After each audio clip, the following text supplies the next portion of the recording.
Apakah branding itu penting? Gue bakalan mencoba sharing tentang pengalaman gue dalam membangun brand dan mengupayakan strategi branding untuk brand gue sendiri. Dan setelah nonton video ini, kalian bisa simpulkan sendiri apakah kegiatan atau bikin strategi branding itu penting untuk bisnis atau produk kalian. Simak sampai habis video ini. Intro dulu.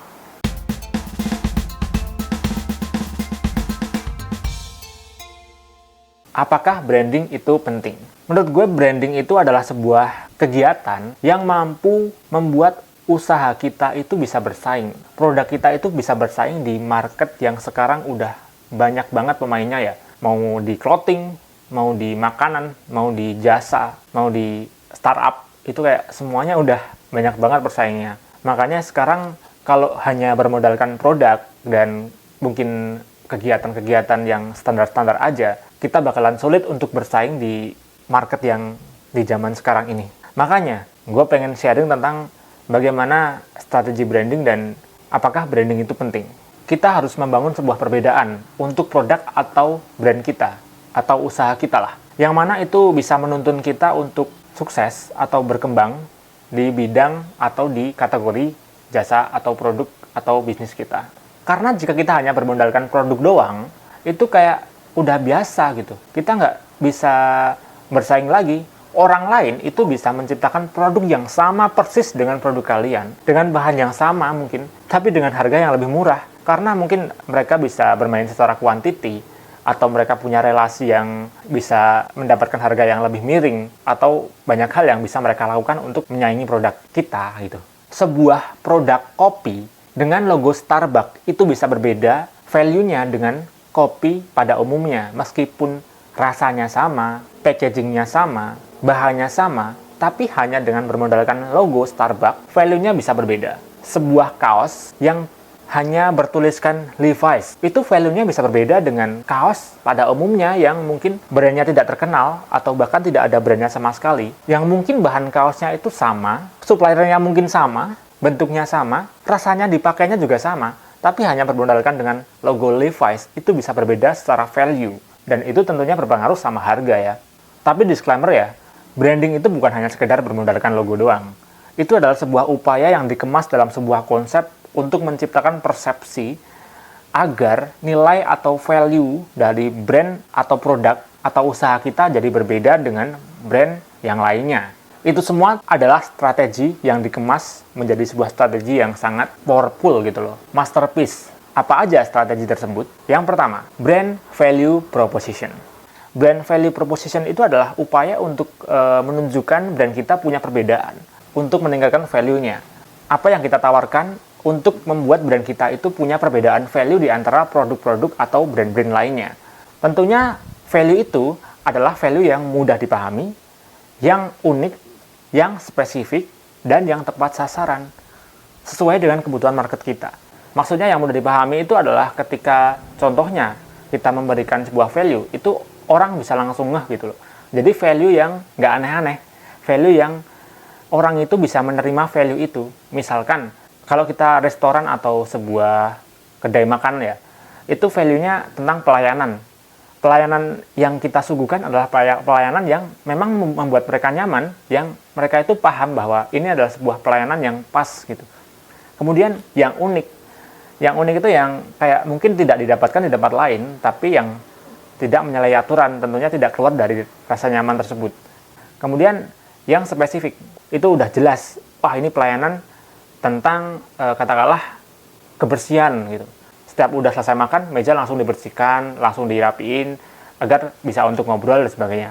Setelah kita udah merangkai strategi brand value proposition, kita bisa merangkai yang namanya brand visual identity. Brand visual identity itu apa artinya? Sesuai dengan namanya, berkaitan dengan visual. Jadi kita membuat strategi untuk memvisualisasikan kita punya brand. Itu berkaitan dengan apa yang bisa dilihat oleh market kita, calon customers kita, atau customers kita. Misalkan tentang pewarnaan dari brand kita, termasuk yang tadi logo, itu membuat logo dengan warna tertentu. Termasuk kayak kita membuat sebuah konsep warna, kalau kita punya restoran tadi, kita bikin restoran dengan warna yang mungkin bisa mencerminkan sebuah visual identity yang mudah dihafal sama orang-orang. Kemudian palet warna berkaitan dengan apapun yang kalian tulis di situ. Misalkan ada buku menu itu dengan palet warna yang sudah kalian tentukan, merah, kuning, hijau, atau misalkan warna-warna pastel atau warna apa, itu bisa kalian pakai. Selain itu adalah kayak misalkan seragam yang dipakai untuk restoran kalian. Jadi visual-visual yang bisa dilihat oleh calon customer atau customer kalian itu adalah termasuk visual identity. Itu dibentuk dan dibangun agar bisa mudah dihafalkan oleh customer kita atau market kita. Setelah membuat visual identity, kita harus mengkampanyekan apa yang kita buat tersebut dari value-nya dan visual identity-nya. Mengkampen sebuah brand itu banyak strateginya. Kita bisa kampanye di sosial media, kita bisa kampanye di secara offline, dan sebagainya. Pokoknya ketika kita punya kesempatan untuk mengkampen atau mengkampanyekan kita punya brand, ya udah, lakukan aja gitu loh. Setiap ada kesempatan, kenapa tidak? Kalian bisa mengkampanyekan dengan banyak hal. Misalkan, kalian bisa bikin poster-poster tertentu, kalian bisa bikin video-video untuk sosial media, tagline-tagline, dan sebagainya. Itu menurut gue adalah sebuah strategi untuk campaign. Misalkan kalian punya sebuah campaign tertentu di sebuah momen yang bisa membuat orang lebih hafal dengan brand kalian. Kalian bisa bikin kampanye-kampanye di periode tertentu. Contohnya, dalam 1 bulan ini yang pakai baju merah datang ke sini dapat diskon berapa persen gitu-gitu. Itu sebuah kampanye juga. Jadi itu bisa dipakai dan bisa diterapkan.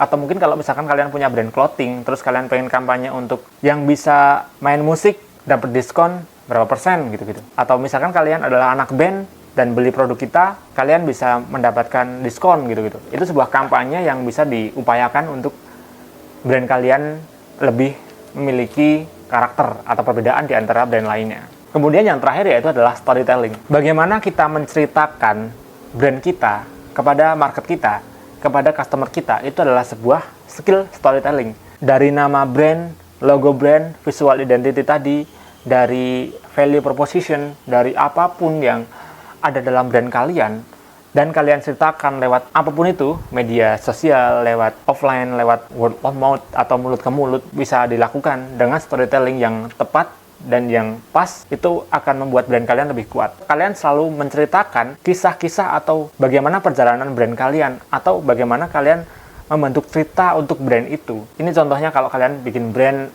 kaos tadi ya, untuk kaos yang emang konsepnya adalah old school. Nah, kalian selalu memberikan cerita untuk kisah-kisah old school gitu loh. Bagaimana style-style old school di zaman dulu dan yang bisa dipakai di zaman sekarang. Terus bagaimana sejarah-sejarah orang-orang yang dulu itu pernah keren dan sekarang masih keren gitu, dan dikaitkan dengan brand kalian. Cara kalian storytelling yang menarik itu akan membuat brand kalian semakin kuat.